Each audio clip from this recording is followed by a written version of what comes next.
Hey, I'm Tom. And I'm Terry. Welcome to episode 135 of Bird Squawk. 6-0, baby. Never a doubt. This team continues to cruise. Well, there was a little bit of that. But this team continues to cruise. 6-0, people. Are you kidding me? It's still unbelievable that this team is 6-0, heading into the bye, getting the win against the Cowboys, and continuing this train. Hey, we made it to the bye, and like he said, 6-0. Let's just take a second to just soak that in. And let me say it one more time. 6-0. Exactly. Okay? Unbelievable. So, they handle business. I mean, we can really look deep into this game. This first half, they absolutely dominated. Absolutely dominated. The defense was feasting like usual, got the 2 interceptions. They were getting to, they were really containing the run and making Cooper Rush throw, something that he wasn't obviously very good at, and were forcing turnovers like they have all year. The offense was getting it together a little bit, and then the second half is when it happened. And you can look into, well, they haven't been great in the third quarter, but you can also look at Lane Johnson going out. That's hopefully something that's going to get shored up, having a week to get off that concussion and all that. That should be good. But that's really when I think the offense took a nosedive, is when Jack Driscoll had to come in. I think he played well, but obviously Lane Johnson was containing Micah Parsons in the whole first half. Yeah, I mean, first and foremost, I want to give a major shout out again to the fans. I mean, that place was just off the chain. I mean, there were plenty of closet Cowboy fans that showed up. But I got to say that place was just insane. I mean, I got down there at like 1 o'clock, and the place was already like rocking and rolling. The Crazy. Parking lots were full. Had to wait in line forever to get in the lot. And then once we were in the lot, I mean, it was just chaos the whole day. Of course. And then we get in there, and like he said, I heard some things the other day that like scoring by quarters is like unbelievable for this team so far this year. Like the second quarter, I think we've scored 112 points this year. Yeah, it's something crazy like that. And then the first we might have put up 17. The third is maybe like 12. Yeah, if even. So it just goes to show like we come out hot. Second quarter we get it rolling, and then something happens after halftime. Yeah, I don't know why they can't come out. It's always weird. It's really been a trend all year that they can't get it going in the third quarter. And it's not that they like completely collapse in the third quarter, but they just kind of like stop. And it's not them not trying.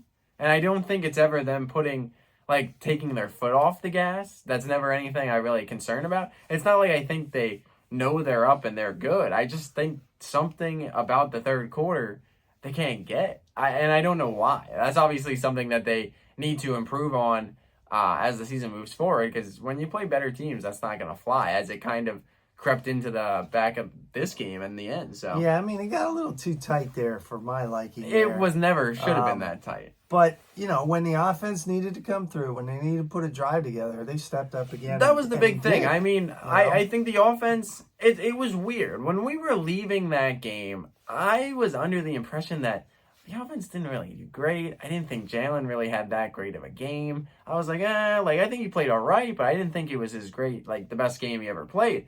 But when you look at the stats, he didn't play bad. The offense actually wasn't too bad. But the thing is, the way the collapse was happening in the second half a little bit is, I know the defense was giving up points, but I was like, the defense was forcing turnovers. They were giving them field position on the Cowboys 40, and they took 2 field goals. You know what I mean? That's why I was like, it felt more on the offense when it was kind of falling apart a little bit. But at the end of the day, just like in Arizona, they needed a big drive, chew some clock. They put it together and got the points. I mean, one thing I definitely want to see improve after this bye is I want to see Jordan Davis's snap count start to go up.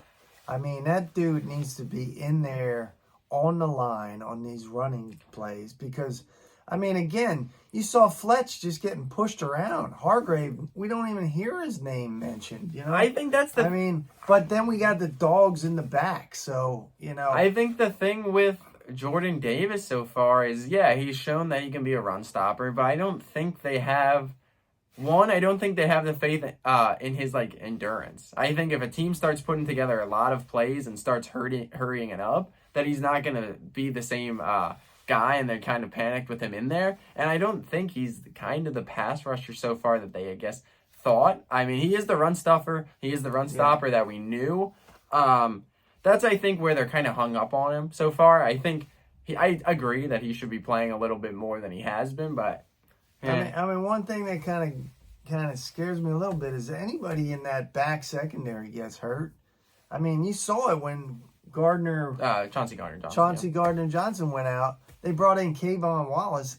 That kid is not. Well, the thing is, he's not ready to play again. I mean, this is his third year. Yeah, I know, but we knew the safeties weren't good. That's why they went out and got Chauncey. I mean, we knew the safeties was deep. In the offseason, that was the position of the most concern. Obviously, Slay has had a great season.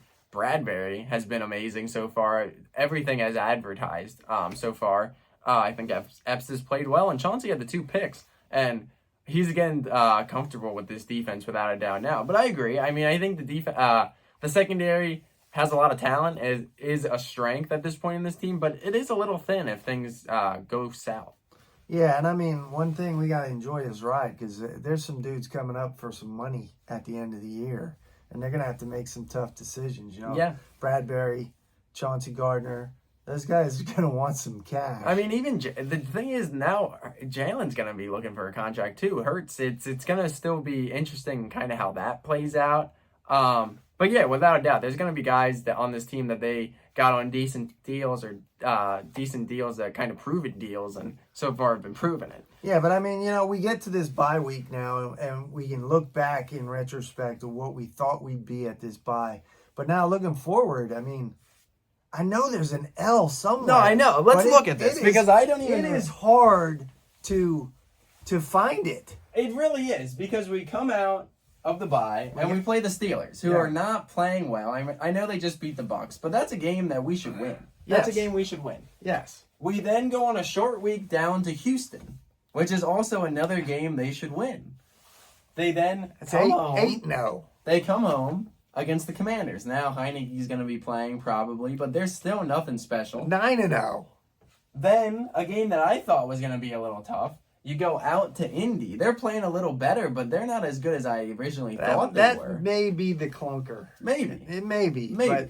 But, hey, I'm going to go 10-0. Then you come home and you play the Packers. And they're not who we thought they were. They either. are like a dumpster fire. I mean, Exactly. That's 11-0. You then come home and play the Titans, who are not as good as they were. And AJ's going to want to shove it up them. 12-0.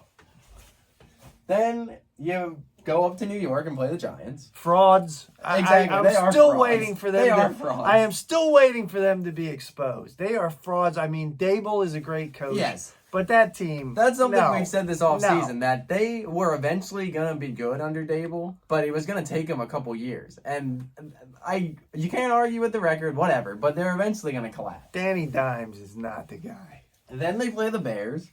That good. And then the Cowboys again. And then the Saints. And then the Giants, and that's the season. This is like 15-2. I mean, I don't know.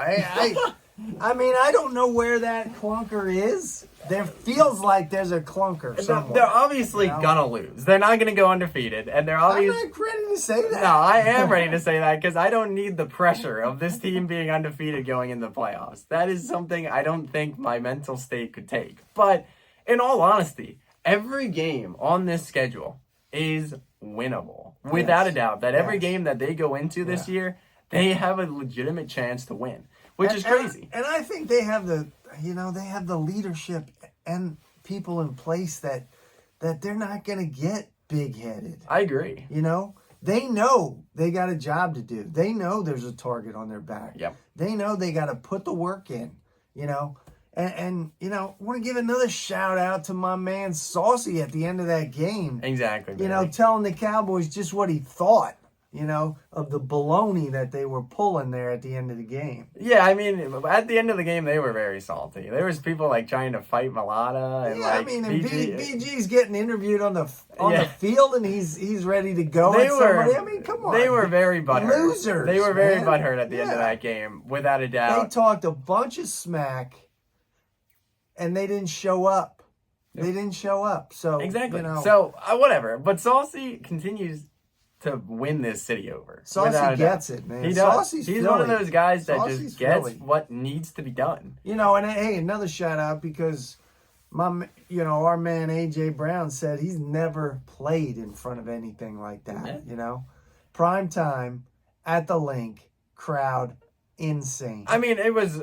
If you're a Philly fan, you obviously know the weekend was incredible. We talked about it last week going into it. If the Phillies were going to play and maybe win that series, which they did, going into Sunday night, everyone was on a high. Yeah, and the Birds did not let us down. Exactly. Thankfully, they did not. And it just, I knew that place was going to be crazy just because it was the Cowboys. But then bringing in the Phillies and the excitement with that, it really was a great crowd. And it was great that the Phillies, that's the great thing right now. I spoke about that too. Is everyone's just kind of feeding off everybody. Yes. It's so weird that so much is going on. It's like the first time ever, I think, that all 5 teams are playing at the same time. The Union, the Sixers, the Flyers, the Eagles, and the Phillies at all the same time at the same point. And people are just feeling that vibe and continuing to want to win to keep this city pumped. And it's, you get ready. The bye, we've talked about it. It's a little early, but it is what it is. I think it is a good time, honestly, for early injuries. Get some things set up, and you keep this run going. Keep this run going. Exactly. I was just going to say, I mean, I've got the feeling again that when you go down there to the Link, it's our house. Yeah. I mean, and if you're going to come in there, you're going to get full 100% of the whole ambiance, the whole fans, and the team is like, you ain't beating us here. Yeah, I mean, shout out to the guy that ran out of the tunnel.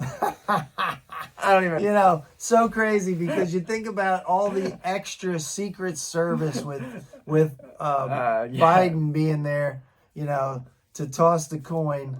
And this dude somehow gets beyond the security and runs out pregame opening with the team. And I don't... Crazy. I mean... Once in a lifetime for that dude, but obviously at what cost? Now. But it was iconic. Yeah. But at what cost? But I mean, yeah, like you said, it's back. The ambiance down there, the intimidation factor, the atmosphere is back. It always was, but it's heightened again to where we were when we were a good team. And obviously, the Birds are a good team, and they just got to keep this thing rolling. So we'll see what happens this week and see how the NFC continues to shape out.